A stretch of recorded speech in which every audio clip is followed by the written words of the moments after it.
This is the third body we found this month. Our community's getting nervous. All signs point to a killer on the loose. A predator snatching lives with no mercy. Without government or police, what do we do? One of the most pressing questions asked of anarchists like myself is how anarchy intends to deal with, to put it bluntly, the bad people. You know what I mean?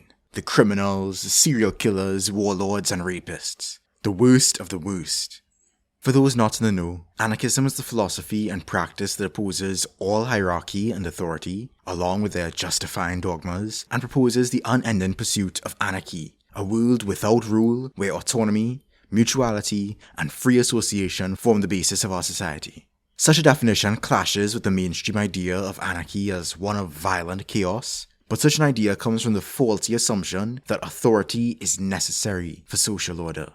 Anarchists seek to challenge that assumption and put forward a radical vision of what could be without the domination of authorities. For further explanation, you can check out my video on how anarchy works. Back to the question of bad people, you're going to get all sorts of answers to the question of how to deal with them from all sorts of self-identified anarchists, even answers that I wouldn't consider consistent with anarchy. You'll get responses that range from philosophical quibbles over defining badness, to attributing all badness to the system, to basically recreating the state and policing but slapping the anarchy label on it. So let's get into the question of bad people in a world without authority. We're going to explore the bad, the ugly, and maybe, just maybe, the good too. Stay tuned. They say if it bleeds, it leads, so it's no surprise that crime dominates the media landscape. From old-fashioned newspapers to online feeds, you'll find reports on the latest murder, drug bust or robbery.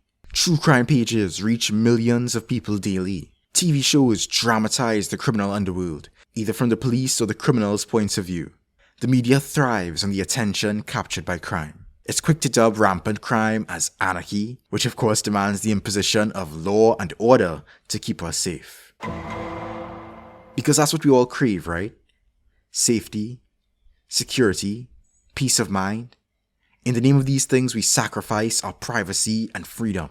We take our laptops and electronics out of our bags. We move through spaces with omnipresent security cameras. We cross borders according to the power of the passport afforded to us by the fortune of our birth. The problem is that no matter how much we sacrifice, no matter how stringent our security protocols or harsh our laws and punishments, we're still no closer to the safety we seek. There will always be more to sacrifice in the name of necessity. The law varies across the world, as do crime rates, but whether your country is a hotspot or a haven, there are fundamental problems with the state's approach to justice. For one, most crimes, whether violent crimes or property crimes, go entirely unreported.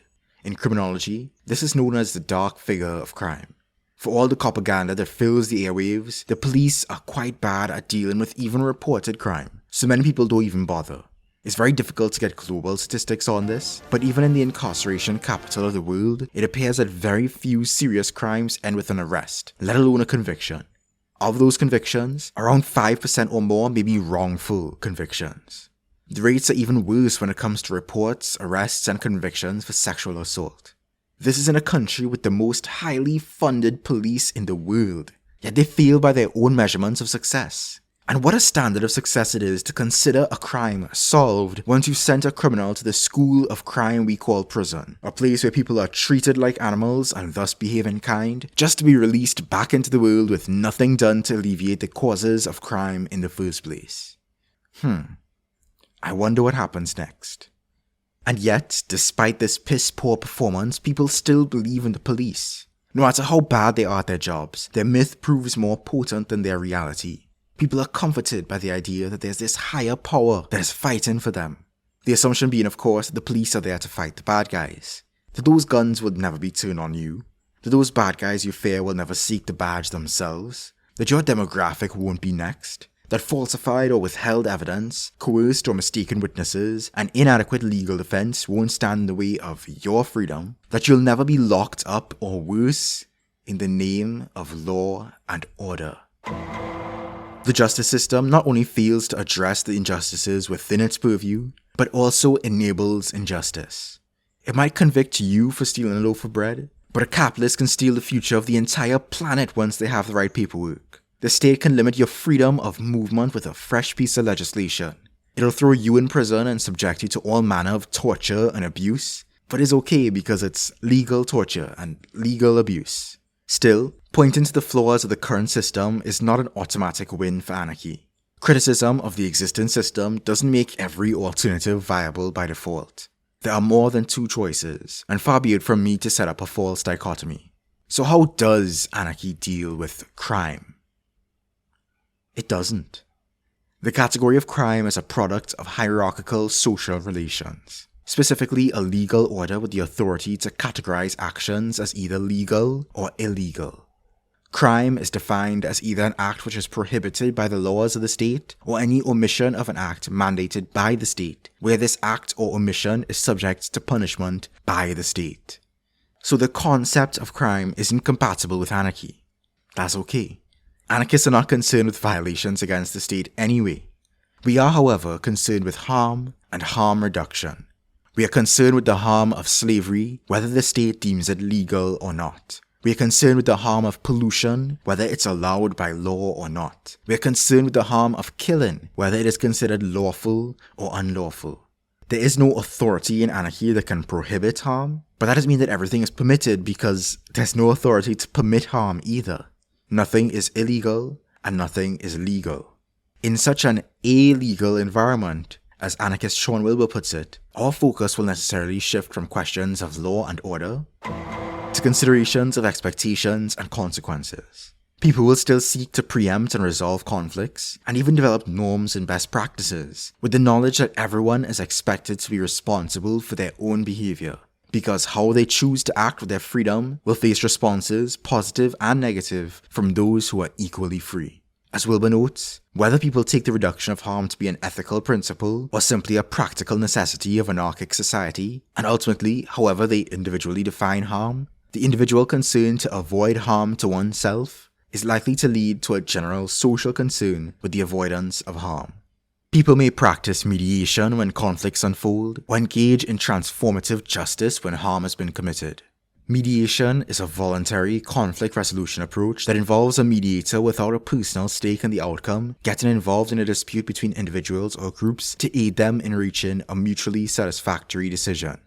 Transformative justice is a holistic approach that seeks to acknowledge the connections between individual and systemic forms of harm, based on three core principles. 1. Protecting the victim and providing them with the space to heal. 2. Protecting the overall community and providing it with the space to heal and reflect. And 3. Working collaboratively with the harmful actor to identify what is necessary to prevent further harm. Transformative justice can't be rushed for the sake of peace. It can be exhausting or even endangering if not carefully practiced. It is not easy work, especially when complicated by popularity or privilege. And most importantly, it doesn't apply to every situation. We'll get into that more a bit later. I wish there was an easy answer, but there will never be a single, all-encompassing solution to every instance of harm forever. Thankfully, certain kinds of harm that may be prevalent today, like theft, may be greatly reduced thanks to people's needs being met in anarchy. Through social revolution, through breaking down prejudices and stigmas, restoring the commons and networks of care, and empowering people to control their own lives, we can address poverty, relative deprivation, lack of education, and many of the other roots of today's crime. Not to mention all the non-criminalized systemic harm that will become impossible to maintain in the absence of authority, like capitalist exploitation. Interpersonal prejudices might persist and must constantly be opposed, but without authority, the worst excesses of discrimination, such as in housing, can be far more easily addressed. We can further reduce harm through the development of consultative associations, groups that are formed around a shared interest in gathering and disseminating information to inform people's decisions. One such association may focus on developing food safety standards. Another may seek to gather data on local resource limits. Yet another may investigate instances of harm with no clear culprit to gather the facts of each case. But ultimately, no matter how socioeconomically just our world becomes, we'll still have to deal with harm, because no system can entirely eliminate harm. We can do better than the law does because the law is a particularly flawed way of dealing with harm, way too inflexible for the messy complexities of reality, and too rigid for the nuances of each specific case. But even if we make the world a better place for all and eliminate most causes of criminality, even if we counteract and deconstruct many of the harmful ideologies that exist today, we will still have to deal with some percentage of simply bad people. Defining bad people is an inherently flawed and subjective exercise. But if we have to use such an overly simplistic term, I'd say that from my perspective, bad person isn't a fixed identity, but a section on a spectrum of actions and ideologies that I consider actively harmful. A bad person is someone who consistently and deliberately harms others, ignores consent, refuses accountability, and upholds systems of domination. Those who derive pleasure from the death and suffering of others. Those who seize petty or grand positions of authority to dominate others with impunity. Those who use and abuse others, sexually or otherwise. Our social conditions play a major role in who people become. So by transforming our conditions, we can expect to reduce the number of bad people that emerge in our world. But despite our changes to the system reducing their prevalence, there may always be some fraction of the populace whose commitments to cruelty, domination, and manipulation are too deeply entrenched and immune to change. People like the mystery killer at the beginning of this video. In anarchist William Gillis's essay on bad people, he describes them as people who are not just merely passing through badness, but who have taken it in and bonded to it. The state cannot protect us from these people. It's a comforting fantasy, but it falls apart with the understanding that those same bad people we fear are likely to pursue those positions of power to extend their ability to harm. Rapists and serial killers who are protected by the badge or the office they hold. Many arguments have been made for ACAB, but I appreciate Gillis's argument that policing attracts rot. The role of the police is to preserve simplistic hierarchies and rules with violence, to maintain order, that is to say, to make the world legible to the simple-minded, and to exercise unrivaled brute force to make this so. If police are bureaucrats with guns, as David Graeber puts it, they are so both to serve our highest rulers, and because a great many more, in hunger for simplicity, allow issues of conflict and security to be offloaded upon a very small number of people who are almost uncheckable. The role of policing attracts, facilitates, and is best performed by pre-existing bad people. Any serious harm reduction strategy must seek to make authority impossible. In a world without authority, we have to deal with bad people ourselves. With that in mind, welcome to game theory. But not that game theory. Game theory as a field of study. A few months ago, I watched a video by Veritasium which presented an approach to the famous prisoner's dilemma in a way that affirms a key component of the anarchist strategy for resisting bad people. I'll let Veritasium explain the premise and then summarize the full video. Link below. So, let's play a game. A banker with a chest full of gold coins invites you and another player to play against each other. You each get two choices. You can cooperate or you can defect. If you both cooperate, you each get 3 coins. If one of you cooperates but the other defects, then the one who defected gets 5 coins and the other gets nothing. And if you both defect, then you each get a coin. The goal of the game is simple, to get as many coins as you can. So, what would you do? Suppose your opponent cooperates, then you could also cooperate and get 3 coins. Or you could defect and get 5 coins instead, so you are better off defecting. But what if your opponent defects instead? Well, you could cooperate and get no coins, or you could defect and at least get 1 coin. So no matter what your opponent does, your best option is always to defect. Now, if your opponent is also rational, they will reach the same conclusion and therefore also defect. As a result, when you both act rationally, you both end up in the suboptimal situation getting 1 coin each, when you could have gotten 3 instead. The thing about a lot of problems is that they're not a single prisoner's dilemma. Impalas see each other day after day, and the same situation keeps happening over and over again. So that changes the problem. Because instead of playing the prisoner's dilemma just once, you're now playing it many, many times. And if I defect now, then my opponent will know that I defected, and they can use that against me in the future. So, what is the best strategy in this repeated game? The rest of the video is spent exploring the studies done by Robert Axelrod to find the best strategies for success in such a game. He ran tournaments that tested every strategy against every other strategy to see who would win overall. In the first tournament, each strategy played 200 rounds with every other strategy, and the simplest strategy, tit for tat, won.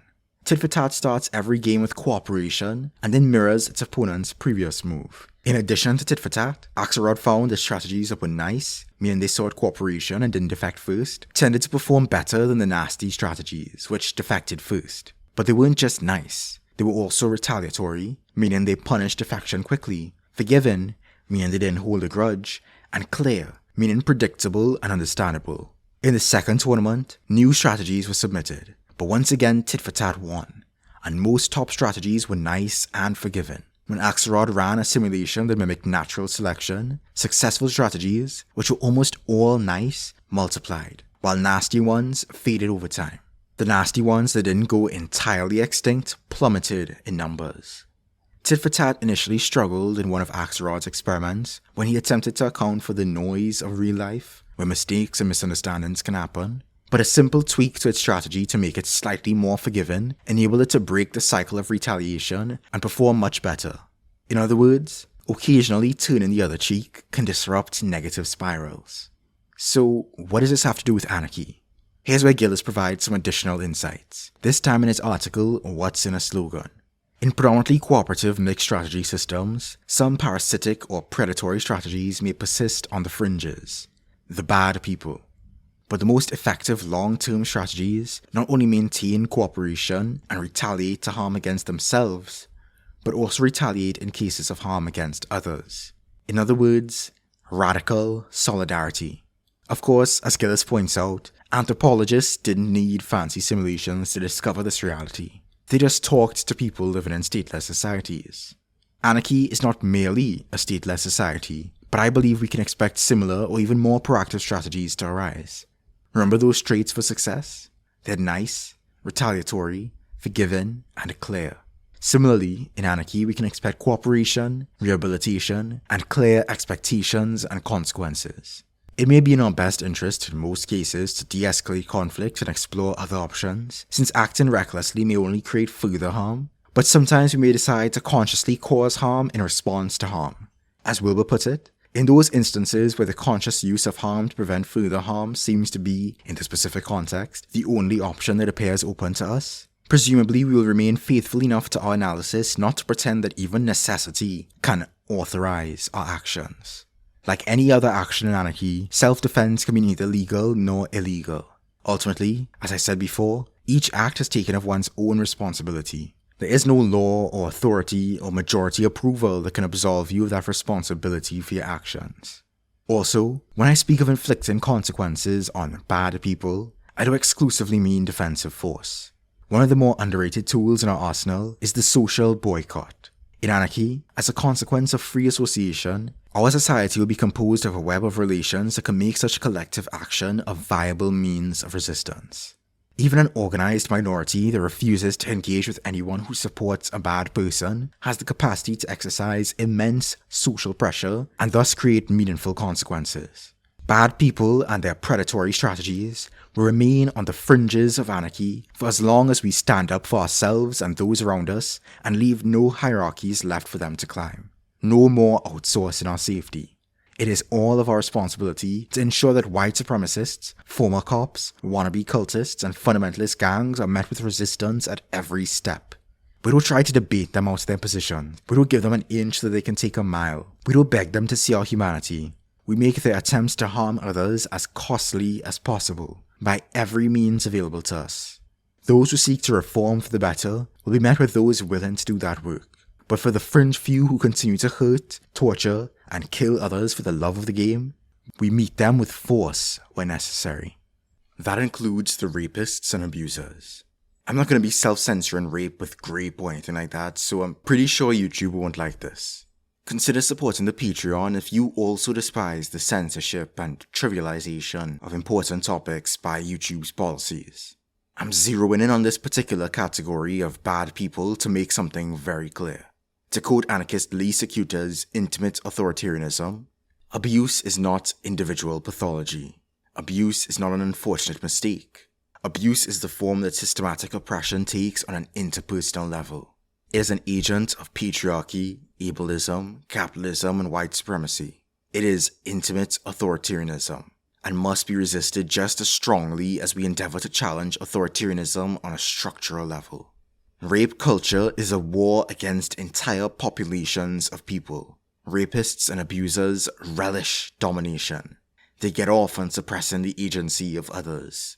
They are just as much ideological enemies as feds, fascists, and fundamentalists. And they must be resisted just as directly and consistently as we resist any other agents of oppression. This is why trying to rehabilitate them through an accountability process should not be the default response. Our time, energy, and resources are limited. As Gillis points out, you're not going to get the rapist or abuser to change their whole predatory motivation by making them read some feminist theory. They might just learn some new performative language to use while continuing to prey on their victims. Or years of effort get wasted on reforming a predator who may have had a terrible childhood but never had any interest in change in the first place. Worse yet is when accountability processes are hijacked by the folks involved. Gillis describes cases where the perpetrator's friends use the process to protect the perpetrator and marginalize the survivor, or the mediator sought personal prestige, or everybody just wanted to restore the community by suppressing conflict, which eventually led to the survivor being expelled instead of the perpetrator. In her article, Activist Scenes Are No Safe Space for Women, activist Tamara K. Nopper describes cases where survivors of abuse in activist spaces were dismissed and shunned while their abuser continued to be supported. I agree with Lee Secuta's position that, as with anti-fascist work, our priority must be on destroying the abuser's capacity to carry out harm, not their rehabilitation. Let me be clear, I know not all situations are cut and dry. Though extremely rare, false accusations do happen and should be taken seriously without being weaponized against survivors. Also, I know that in sexual situations, miscommunications happen. Otherwise, decent people can unintentionally cause harm. Not every instance of consent violation is necessarily driven by a dominative value system. Of course, such instances should still be addressed according to the wishes of the person affected, and such instances can be avoided with more education on enthusiastic consent. But these instances are a far cry from the ideologically driven actors who knowingly and repeatedly violate people because they're motivated by power and control. Don't get me wrong, bad people can change. I'm not taking rehabilitation off the table. But the people who genuinely change their values and behavior do so because they genuinely want to, not because they've been peer pressured into an accountability process. David Graeber once said, "Bullying is not just a relation between bully and victim. It's really a three-way relation between bully, victim, and everyone who refuses to do anything about the aggression." This dynamic also applies to other forms of abuse. In Anarchy and Its Pursuit, it is all of our responsibility to actively resist bullies, abusers, rapists, and authoritarians. In Anarchy and Its Pursuit, we keep us safe. We're not always going to get along with each other, but we have to reach a point where when push comes to shove, we have each other's backs. Many of us are unprepared for the level of responsibility and initiative that anarchy requires of us. The status quo breeds passivity and apathy. We're taught to obey, wait, and depend on others to act first, even when we are more intimately aware of the situation than any distant authority could ever be. But that's why social revolution must develop in us the power and drive to act on our own initiative, to stand up to all forms of authority and prejudice, and to make the world we seek so compelling that all but the most stubborn would be drawn to join our efforts. The status quo persists thanks in large part to the role of systemic inertia. It's entrenched and difficult to see beyond, so it persists. That's why we need to generate our own inertia. We need to create spaces and cultures where autonomy, solidarity, responsibility, and mutuality are second nature, where disagreement is honestly reflected through our approach to organizing so that it is easier to go against the grain. We need to build a critical mass of free people who make it so that free association and resistance to authority become the new normal. All this talk about resisting bad people might give you the impression that anarchy is just an endless struggle against endless threats. But before we spiral into despair, It's worth remembering that most people aren't bad people. In fact, one of the biggest lies propping up the status quo is this idea of our inherent wickedness. So let's take a step back and ask what most people are really like. I recently read Humankind, A Hopeful History by Rutger Bregman. It's a great antidote to the steady stream of media that seeks to confirm our negativity bias. The mainstream narrative about human nature is so intensely misanthropic that there are people who genuinely believe that the Purge movies can be treated like an anthropological study, or that Lord of the Flies is an accurate reflection of how children would behave in times of crisis, even though a real-life version played out very differently. Both The Purge and Lord of the Flies are excellent contemporary examples of what Bregman calls veneer theory, the popular Hobbesian idea that civilization is a thin mask covering our true, savage instincts. In case you haven't heard of him, Thomas Hobbes was a philosopher from the 17th century who painted a very grim picture of life before the rise of states. He called it solitary, poor, nasty, brutish, and short. The reality of our stateless history is far more interesting. It isn't the nightmare of Hobbes or the romantic picture of Rousseau. We still have a lot to learn, but from what we have learned so far, the popular caricature of the brutal, knuckle-dragging caveman is just an insulting smear on our ancestors. As I've explored on this channel before, human nature and our prehistoric past are far more varied and interesting than either simple narrative can appreciate. There's one apparent constant though: cooperation. For better and for worse. Even without looking to the past, we can see how people behave in times of crisis today. As activist Rebecca Solnit found in her book A Paradise Built in Hell, it's when disaster strikes that our better natures are most often revealed. For the most part, people help each other. They organize. They share. Recent studies on the bystander effect theory found that in reality, across the several major cities they studied, bystanders nearly always intervene to help in emergencies. Imagine the level of social responsibility that we might observe in Anarchy, where people have an even greater stake in the social order. Now, I'm not saying that people are perfect angels, but I don't think it should be controversial to say that most of us have a baseline decency, even though we live in a system that distorts that decency. This entire machine is structured in ways that replicate certain ideas and reinforce certain behaviors. It manufactures scarcity, bombards us with propaganda, and incentivizes exploitation. The system doesn't determine all of our behavior. People can still cooperate to distribute free breakfasts and resist injustice. But like I said, our cooperative nature can manifest for better and for worse. People can also cooperate to violently maintain racial hierarchy through lynchings. The system has its ideological diehards, the truly locked-in bad people, but that's not where it gets all of its support. A sense of camaraderie, the material benefits of privilege, the pressure to conform among the in-group, and the psychological and or physical distancing of certain out-groups are the factors which keep this oppressive system going. Those are also, coincidentally, the factors that foment genocide. It's how an otherwise decent humanity can cooperate to do some horrifyingly atrocious things.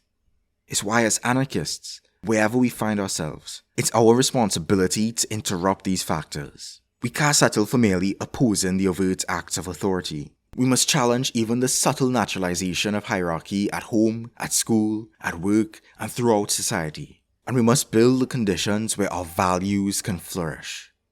So, can anarchy protect us from bad people? Anarchy doesn't promise a perfect world. It doesn't offer a final solution to every act of harm and cruelty. But it does offer a better starting point. One that refuses to defer to authority, outsource responsibility, appease abusers, or hand bullies a badge and call it justice. Instead, it requires each of us to recognize our role in opposing domination, developing solidarity, and cultivating responsibility, especially when things get tough, messy, and personal. My answers are not going to be satisfying enough for everybody. Perhaps I was too vague or too considerate of the unique context of each situation. Perhaps it's my refusal to sweep our world's complex and messy problems under the oppressive rug of the state. Perhaps I didn't entertain your desire for anarcho-law and order. Perhaps it's because I didn't automatically defer to rehabilitation. Perhaps my lack of pacifism in the face of abusers has made you uncomfortable. Perhaps you consider my assertion of human decency hopelessly naive. That's okay. I'm trying to be real about what we're up against and what it takes to build something different. If the kind of world I want to help build even partially interests you, all I ask is that whoever you are, And wherever you are, do whatever you can. Talk to your people, challenge harm, build trust, and never forget, we keep us safe. All power to all the people. Peace. Thanks for watching. Please like, comment, subscribe, and share with your fellow peoples. Thanks to the seedlings, the saplings, and especially the roots for making all this possible, including our newest member, Abhinav Ramachandran. You can join these beautiful humans and support me too on patreon.com/sainttrue. Check out my other videos for a range of radical topics. Thanks again. Peace.